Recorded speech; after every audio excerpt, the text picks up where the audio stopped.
আপনাদেরকে বলবো, আপনারা দুনিয়ার ভিতরে থাকবেন, আপনার স্বামীর আনুগত্য করবেন। আপনার স্বামীর আনুগত্য যদি করতে পারেন, তাহলে মা আসিয়ার মতো এরকম ভাবে জান্নাতের ভিতরে আল্লাহ রাব্বুল আলামিন আপনাদেরকে প্রবেশ করাবেন। জোরে জোরে বলেন সুবহানাল্লাহ। একটা হাদিস বলে শেষ করে দিচ্ছি। আল্লাহ রাসূল সাল্লাল্লাহু আলাইহি ওয়াসাল্লাম মুসনাদে আহমদের ভিতরে বলেন, মহিলাদেরকে উদ্দেশ্য করে বলেন, ইদা সাল্লাতিল মারআতু খামসাহা, যদি কোনো মহিলা 5 ওয়াক্ত নামাজ ভালোভাবে যদি আদায় করতে পারে।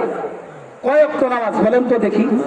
5 ওয়াক্ত নামাজ যদি ভালোভাবে আদায় করতে পারে, ওয়া সামাত শাহরাহা, এবং রমজানের রোজা রাখতে পারে, ওয়া হাফিজাত ফারজাহা, এবং লজ্জাস্থানের হেফাজত করতে পারে, ওয়া আতাআত যাওজাহা, অন্য হাদিসের ভিতরে বলা হয় ওয়া আতাআত বা'লাহা, এবং তার স্বামীর এরকম ভাবে অনুসরণ করতে পারে, স্বামী যা বলবে তাই যদি করতে পারে, আল্লাহ রাসূল সাল্লাল্লাহু আলাইহি ওয়াসাল্লাম বলেন, তাকে এরকম ভাবে বলা হবে, কিলা লাহা উদখুলিল জান্নাতা মিন আইয়ি আবওয়াবিল জান্নাতি শি'তি।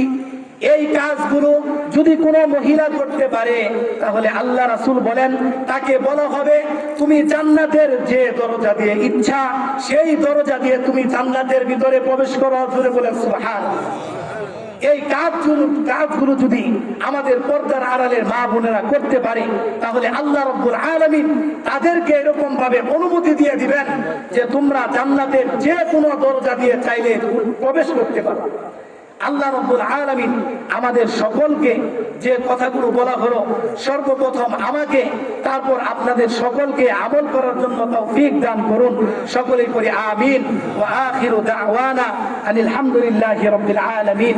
আসসালামু আলাইকুম ওয়া রাহমাতুল্লাহি ওয়া বারাকাতুহু।